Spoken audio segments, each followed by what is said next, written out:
It's not flashy.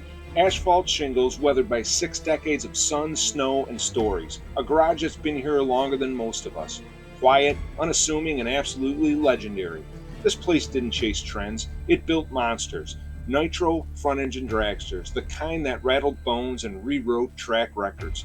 All from a garage that stayed true to its roots. Modest, time-worn, and quietly brilliant. See this dragster right here? These are the kind of legendary machines I'm talking about. Built with grit, not gloss, no CAD, no CNC, just hands, heat, and heart.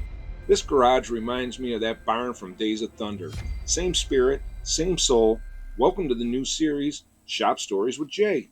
Real stories, real builds. Let's fire it up. All right, welcome back to Fun with Cars. I'm here with my good friend Bernie, who I've known for over 30 years, probably closer to 35 now. I met Bernie when I was probably 16 years old. Bernie was running front-engine dragsters, AA fuel cars, and he ran all over the Northeast into the Midwest, match racing and all kinds of things related to drag racing. But Bernie, tell us a little bit about your history in racing and all the decades. Well, got my first dragster in the late 70s, front-engine dragster, and started bracket raced with it for a number of years. And then when nostalgia racing came about in the 80s, I really wasn't using the car. And then when nostalgia, I noticed it just like you see, I saw it in the Hot Rod magazine, that they were doing it on the West Coast, starting to do nostalgia racing. So I had my car and I says, well, I have this car, I can do that. So we put the car back together and loaded it up and went to Michigan, Milan, Michigan. Went there 1 year with ran the car. Yes, and that's how it all started. So, correct me if I'm wrong, your car was originally named Chrysler, and it ran at Niagara Dragway, correct, where the Niagara Falls Air Force Base and airport is now. What engine and transmission did it have back in the 70s when you originally acquired it, or did you put your own engine in it? What did it have? Well, when I first acquired it, the guy was bracket racing it, and so as I purchased it, and I did the same thing with it. Two other gentlemen, friends of mine, we bought a Mike Boss car, a rear engine car. So I parked my front engine car. So in the meantime, when I parked the car, I wanted to put the car, a Hemi back in the car. It used to run a 392 Hemi back in the Niagara days. Through other friends, I found a bunch of the original parts from my car and started putting the Hemi in it. What I used to do was when I bracket raced it at first, I used to have a carburetor on it, big block Chevy carburetor. Would bracket race it in Super Pro if you're familiar with those classes. But I had the injectors, so what I would do is I would go to, say, Dragway Park in Canada, and we made 4 qualifying passes. I would run 2 with the injectors on it and 2 with the carburetor, and whichever one it would run, I would leave on the car. But so that's how I bracket raced it for a few years. And then, like I said, with the rear engine car, the car got parked. I put it back together. Milan, of course, it had the injected Chevy in it. When I first went to Milan with it, we were running on alcohol injected Chevy. So fast forward, so when I first met you, I was literally 16 years old and just getting into cars.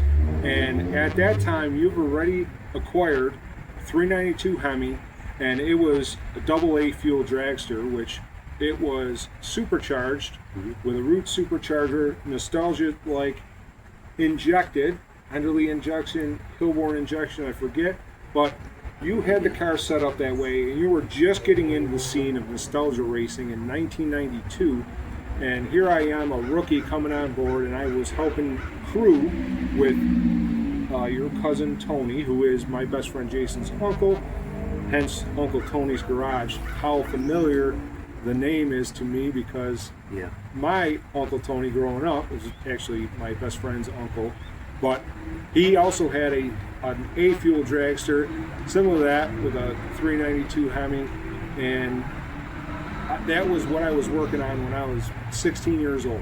Right. And they ran nitromethane, so I got my first dose of nitromethane, and if you've never smelled nitro, the saying was, there's nothing like the smell of nitro in the morning, right? So. Yeah, I was racing in 87. I started in 87. or prior to meeting you. Yeah, I raced in 97. 92, what I had done is I only had injected Chevy in there, and I was in the process of putting the Hemi back in it before I met you and all that stuff. Freddie Hahn had the Satan's Revenge, which was a double B altered car that he ran. Well, I bought the motor out of Satan's Revenge, a running lone Hemi, and put it in my car, and the next week I was match racing for the good guys and at Maple Grove Dragway against the car that I have now. Oh yeah, there's a good segue to that, Yes. and we want to get into that. That's the car. Tell us the story. So Ottie's Automotive was a big-time drag racer, engine builder in the Buffalo area. Yeah. Tell the time, because you had a bunch of Ottie's old stuff, and he knew you had all the old original Hemi stuff, not the newer Hemi stuff. So did Fred, yeah. Yeah, it was all 392, 354 original Hemi like they used to run in the 60s. But tell the story about when you got a call from Ottie regarding a special guest that came into town because he broke his car, and Ottie knew that you had parts for it. Don Garlits was running his Swamp Rat 1, and he was running it at the time doing exhibition runs, his original Swamp Rat, and he was running up in Canada at Dragway Park, and he had broke the motor in it. Fred knew I had the parts, so he called me up and said, Mr. Don Garlits needs these parts. And, yeah, I'll just go drop the stuff off, and I'll meet with him and see what he has to say. Bunch of valves, valve springs, oil pan. And I thought the offer, he said, Bernie, how much do you want for these parts? And tell him the offer you made him.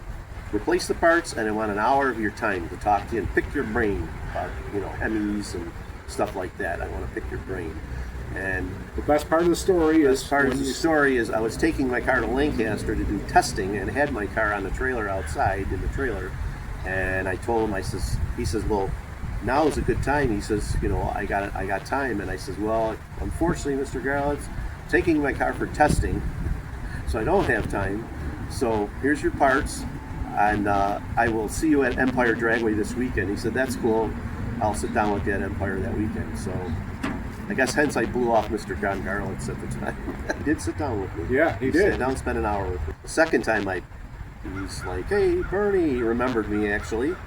And from what happened, and he thanked me and everything, and blah, blah, blah. And he's like, come on in the trailer, and he introduced me to his brother, and he introduced me to Bruce Larson. And once again, he says, if you're not busy this weekend, I could use a hand. I said, Mr. Garlits, I apologize, but got a match race in Terre Haute, Indiana, so I'm going to have to take you up on the offer next time, I said. So I could have crewed with him that weekend. Let's put that way and helped him out. So speaking of crewing, so I was crewing with these guys and all their dragsters, and we went to Milan, Michigan. And Milan, Michigan, there was a big meet there, nostalgia meet. Yes, every year they have A one. lot of names that were familiar to me, and maybe even Uncle Tony, because there's one name that Uncle Tony mentioned that I was familiar with, and he talked about knowing, and he called him Nitro Neil. And the only Nitro Neil I knew was from the Nostalgia Front Engine Dragsters of America Association, and he was one of the guys that was in that race. We got to hang out with him, Bob Beatty from Chicago. That's where Bernie's car is from. Well, the car that he has now. Beatty and Lutz.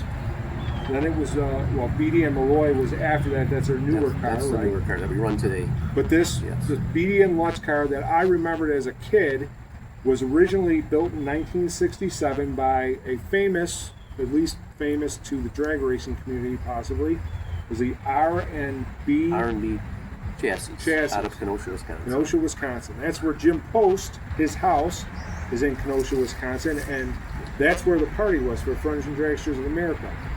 That house was, in the 1920s, was the mayor of Chicago, right? John Sullivan, if I'm not mistaken. Okay. Well, Al James Capone's used to hang hideout. out there. Yep. So that was And interesting. it was stuff. Prohibition days. They used to bring Liquor, to right? the house. Through the house on Lake Michigan, right? That was Lake Michigan there.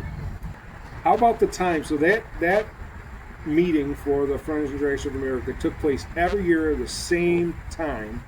And the one time you and your cousin were coming back from Chicago to Buffalo, and you were in a rental car, and then you got pulled over by the state police. I forget, was it Pennsylvania or Ohio? It was Ohio. I don't know if we rented a Cadillac, I think. and we were coming back, and the Ohio State Troopers pulled us over. What we used to do is we used to go to Chicago once a year, and we would go and have a spaghetti dinner at this Bob Beatty's house.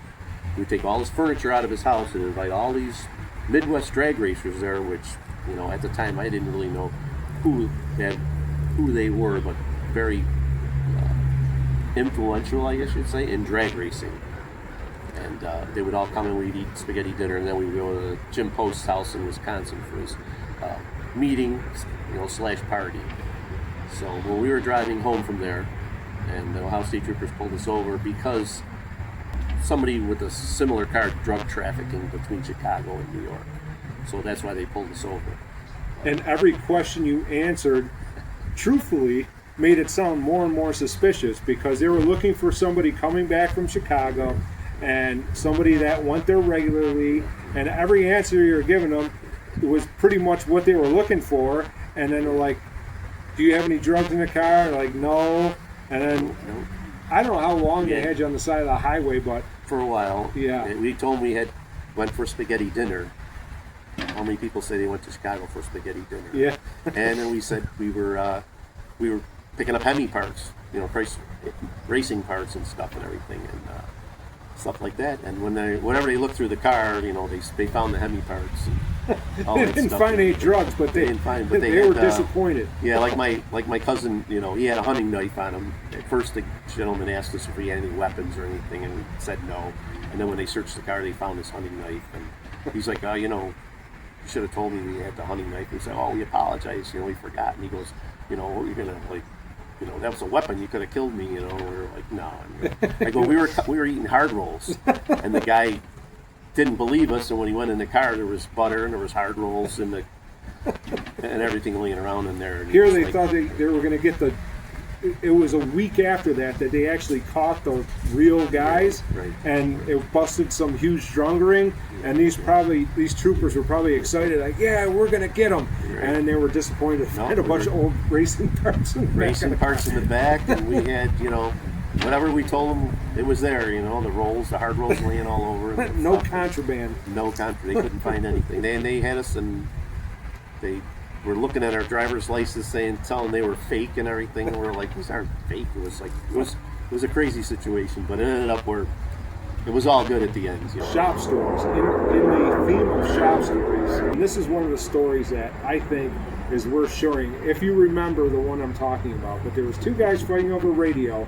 And one of the guys eventually took matters into his own hands. And this is back in, what, the 80s or probably late 70s? Yeah, early 80s. All right. Yeah, late 70s, early 80s. Can you tell this story? Because this is part of the gentleman used to play his radio really loud.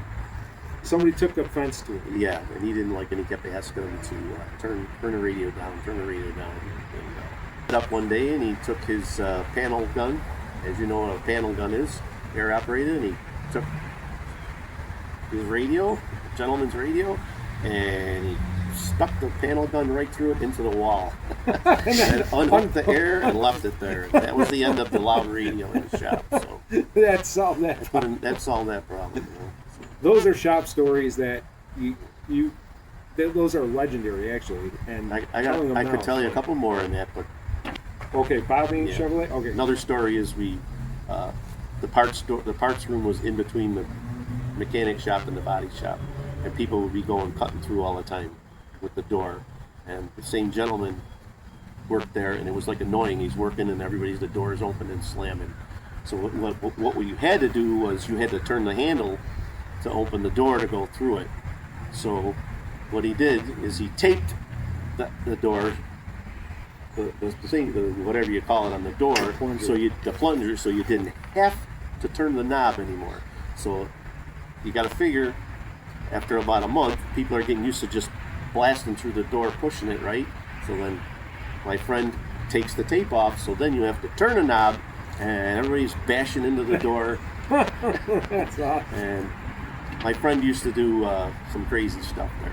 So we got Uncle Tony's Garage, who is putting together an old Nitro front engine dragster, and in that theme, I thought the transition to talking about the Beatty and Lutz car would be great, because this is this is memories of I had growing up of wrenching on these old front engine rails, and the story and the fact that you have Bob's old car, and then you've restored it to the way it was as he drag raced it.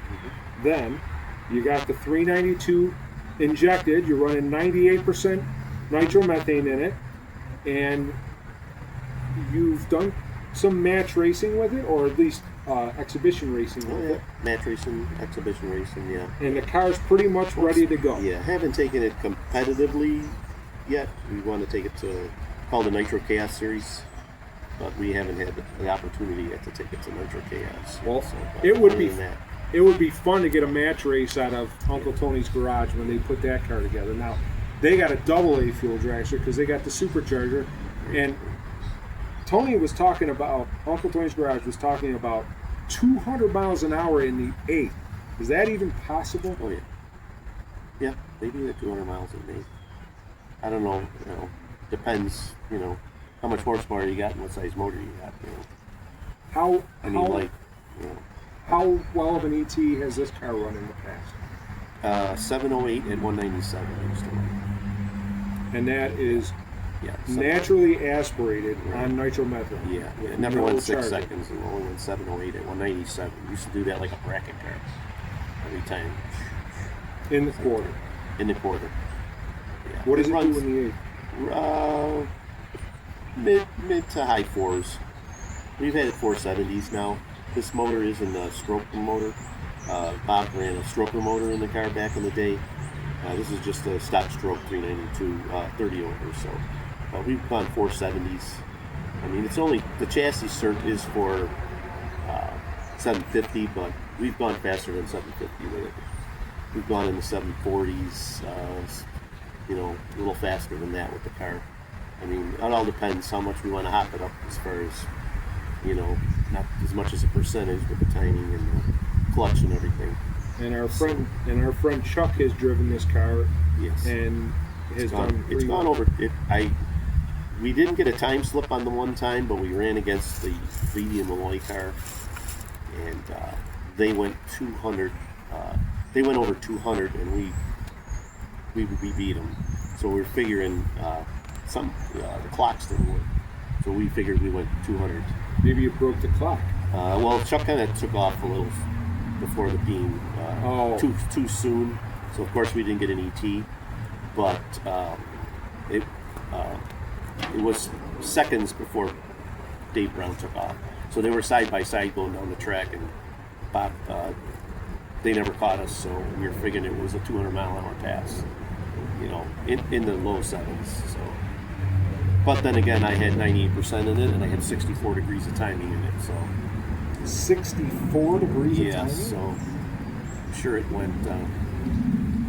It was on a pass. I thought that the timing was usually locked in at like 36. No, not in a nitro car. No. We usually run like 56 degrees, 58 degrees. In the modern top fuel cars, like our A fuel car, the one we run the Heritage Series with today with the new Donovan motor, we run like 64 degrees and there's 62 degrees in that car. But that's aluminum block. If this car had an aluminum block Donovan, we could run that consistently. But being a steel motor, if you run 64 all the time, you'd blow it all apart. So is that a solid? You had the filler in the block? It's a filled block, yeah. No cooling system. You fill it with water and drain it at the end of the tube. Yeah, no water in it. No water. It's dry. No. Block is rock. They rock the block. Block's filled. We run no water in the car. So just creates more problems if you run water in case it leaks or something. All right. So. And you don't need it. To conclude, next year, Uncle Tony, maybe we can get a match race somewhere neutral, so you don't have home track advantage. You're all the way out in Tennessee. I don't know, was there any Always in tracks? Tennessee? Yeah, tracks in Ohio. Ohio, yeah. Yeah, we go where we may Tennessee. I don't know, wherever he wants to go. We're trying to go to Edgewater Park for the Nitro Chaos Series next year. Edgewater was near Cincinnati. Oh, so all right. It's in Cincinnati, the Nitro Chaos. So that would be the halfway point. Uncle Tony be there.